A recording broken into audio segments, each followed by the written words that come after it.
Hello everyone, मैं मिथुन सिंह स्वागत करता हूं आप सभी का। आशा करता हूं आप सभी बहुत अच्छे होंगे। यूजीसी के द्वारा जो है एक बड़ा डिसीजन लिया गया है। इस वीडियो में हम लोग डिकोड करने की कोशिश करेंगे कि पीएचडी के ऊपर जो डिसीजन लिया गया है इससे कौन कौन से जो लोग हैं, कौन कौन से स्टूडेंट जो हैं वो प्रभावित होंगे, इसके बारे में इस वीडियो में बात की जाएगी। मैं आपको बता दूं, अगर आप पीएचडी एडमिशन लेना चाहते हो या फिर आप असिस्टेंट प्रोफेसर बनना चाहते हो तो इसके लिए आपको नेट या फिर पीएचडी का जो क्वालिफिकेशन है वो होना चाहिए। लेकिन कुछ राज्यों में, जैसे कि अभी छत्तीसगढ़ में हाल में ही सेट का एग्जामिनेशन हुआ है, तो अगर आप स्टेट वाले एलिजिबिलिटी टेस्ट को भी पास कर लेते हो तो उस स्टेट में आप जो है किसी भी यूनिवर्सिटी में पीएचडी में एडमिशन ले सकते हो या फिर आप असिस्टेंट प्रोफेसर के लिए वहाँ पे जो रिक्रूटमेंट आएगी वहाँ से आप जो है अप्लाई कर सकते हो। तो देखिए, झारखंड में भी आपको जो है जेट परीक्षा देखने को मिलेगी, लेकिन कब इसके बारे में कह पाना थोड़ा मुश्किल है। वाइस वर्सा सेम बीएड वाले बीईटी के बारे में भी है, यानी कि बिहार में भी जो है बैट कब होगा, नो आइडिया। झारखंड और बिहार दोनों जो है साइमल्टेनियसली दोनों एक ही मुद्दे पे जो है काम कर रहे हैं, लेकिन अभी तक कुछ पुख्ता जानकारी इस पे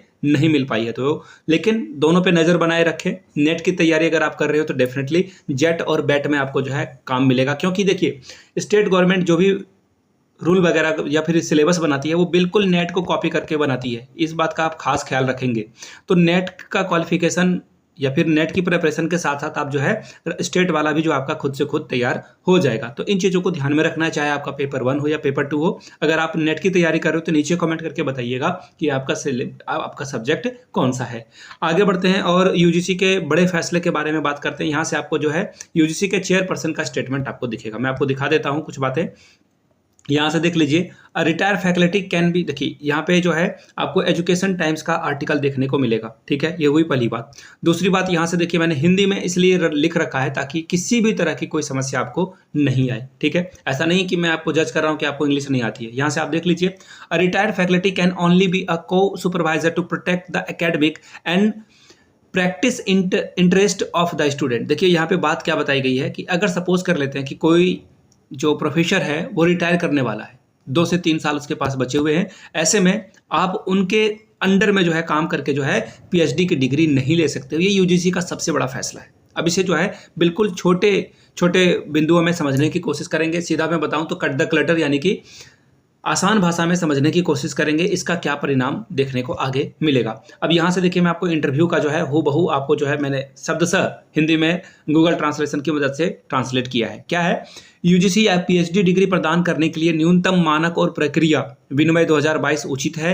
क्या यह सेवानिवृत्ति मार्गदर्शक या पर्यवेक्षक को नुकसान में नहीं डालता है, क्वेश्चन पूछा गया है। तो देखिए इसका आंसर क्या दिया गया है। निसंदेह पीएचडी डिग्री के लिए शोध करना छात्र और पर्यवेक्षक दोनों के लिए एक दीर्घकालिक प्रतिबद्धता है, यानी कि यहाँ पे स्टूडेंट और जो असिस्टेंट प्रोफेसर हैं, जो जिनके सुपरविजन में आप पीएचडी की डिग्री ले रहे हो, दोनों के लिए जो है प्रतिबद्धता है। आगे देखिए, यह सभी के हित में है कि संकाय सदस्यों को उनकी सेवानिवृत्ति के 3 साल के भीतर नए पीएचडी छात्रों को लेने ना दें, यानी कि अगर वो 3 साल में रिटायर होने वाले हैं तो उनको नए स्टूडेंट को जो है अपने सुपरविजन में लेने की ज़रूरत नहीं है। उनको यूनिवर्सिटी जो है ऐसा काम करने से रोकने का जो है जिम्मेदारी जो है यूनिवर्सिटी के ऊपर में आएगी। आगे देखिए, पीएचडी छात्रों को पीएचडी अवधि के दौरान अपने प्राथमिक पर्यवेक्षक तक जो है निर्बाध पहुंच हो, जो आमतौर पर 4 से 5 साल की होती है।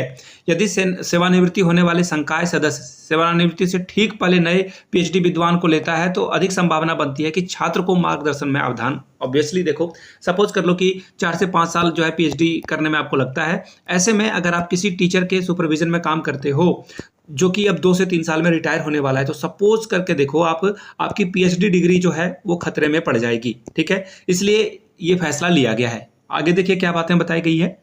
आगे देखिए, 70 साल की आयु तक सहपर्यवेक्षक के रूप में जारी रखने की अनुमति देता है। अगर टीचर की उम्र जो है 70 ईयर्स है तब तक वो जो है इस काम को कर सकता है।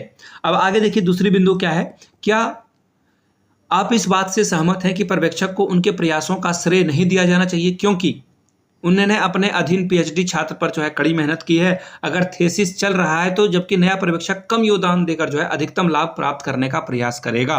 क्या सेवानिवृत्त पर्यवेक्षक को नए पर्यवेक्षक के आने के बिना एकमात्र मार्गनिर्देशक बने नहीं रहना चाहिए, ये क्वेश्चन पूछा गया। इसका जवाब देखिए उन्होंने क्या दिया है। यस सॉरी यह सच नहीं है कि सेवानिवृत्ति होने वाले संकाय सदस्यों को पूर्ण मान्यता नहीं मिल सकती है यदि वो थीसिस पूरी होने और नए पर्यवेक्षक की नियुक्ति से पहले सेवानिवृत्त हो जाते हैं तो सेवानिवृत्त होने के वाला जो संकाय सदस्य है 70 साल तक सहपर्यवेक्षक के रूप में काम कर सकता है। 70 ईयर्स से नीचे अगर आपकी उम्र सीमा है तो आप तब तक काम कर सकते हैं। यहाँ पे इसका आंसर दिया गया है। एक और बात, सेवानिवृत्त प्राध्यापक को केवल सहपर्यवेक्षक ही क्यों बनाया जा सकता है? इसका मुख्य कारण है कि छात्र के शैक्षिक और व्यवहारिक हितों की रक्षा करना, ऐसा जो है यूजीसी का मानना है। छात्र को ऐसी असुरक्षित स्थिति से आने से बचाना है और उनके शोध कार्य को जो बाधित कर सकता है उससे भी बचाना है। यूजीसी विनिमय यह सुझाव नहीं देता है कि सेवानिवृत्त मार्गदर्शक को प्रक्रिया से हटा दिया जाएगा। इसके बजाय यह सुनिश्चित किया जाएगा कि पूर्व से और नए पर्यवेक्षक दोनों जो है बिल्कुल कोऑपरेटिव दोनों जो है कॉपरेशन करके इसको कंप्लीट करा पाए। ये यहाँ पे बयान दिया गया है। चूंकि आईआईटी का नियम अलग है तो आपको क्या लगता है कि केंद्रीय विश्वविद्यालय में भी इस तरह के बदलाव किए जाएंगे? तो देखिए इसका जवाब क्या दिया गया है कि जबकि आईआईटी मॉडल उनके विशिष्ट संस्थागत सेटअप के लिए काम करता है, विश्वविद्यालय में उसी दृष्टिकोण को लागू करने के लिए अधिक महत्वपूर्ण विश्लेषण की आवश्यकता है। यानी कि उन्होंने कहा कि अब इस पे जो है काम करने की जरूरत है। आईआईटी में जो रूल चल रहा है जरूरी नहीं कि यूनिवर्सिटी में भी वो रूल लाया जाए। आगे देखिए, सेवानिवृत्त संकाय सदस्य अपनी स्थिति के प्रकृति के कारण हमेशा परिसर में उपलब्ध नहीं रह सकें। देखिए ये उम्र सीमा की बात के बारे में यहाँ पे बात की जा रही है, ठीक है। और स्टूडेंट जो है किसी भी तरह की समस्या में ना पड़े पीएचडी स्कॉलर के लिए, तो इसीलिए ये बातें की जा रही है। तो ये ध्यान में रखिएगा। अगर आपको लिंक चाहिए होगा तो नीचे कमेंट सेक्शन में आप लिंक के लिए जो है लिंक लिख दोगे तो मैं आपको जो है पूरे इंटरव्यू का लिंक इंग्लिश में प्रोवाइड कर दूंगा। चाहे वो एजुकेशन टाइम्स का है, यहाँ से आप जो है चीज़ों को देख सकते हो, खुद से भी गूगल में ढूंढ सकते हो। टाइटल यहाँ से आपको दिख ही रहा होगा। अदरवाइज आप देखिए, एक और बात है, टेलीग्राम पे मेक श्योर आप हमारे साथ जरूर जुड़ जाएं। टेलीग्राम पे जुड़ने का फायदा आपको ये होगा दोस्तों कि कोई भी न्यूज़ आएगी, कोई भी पीडीएफ आएगी, आपको वहाँ पे फ्री ऑफ कॉस्ट मिल जाएगा। व्हाट्सएप चैनल का भी लिंक आपको डिस्क्रिप्शन बॉक्स में मिल जाएगा, तो वहाँ से आप हमारे साथ कनेक्ट कर सकते हो। वीडियो को आपने यहाँ तक देखा, प्यार दिया, इसके लिए आप सभी का बहुत बहुत शुक्रिया। Have a good day.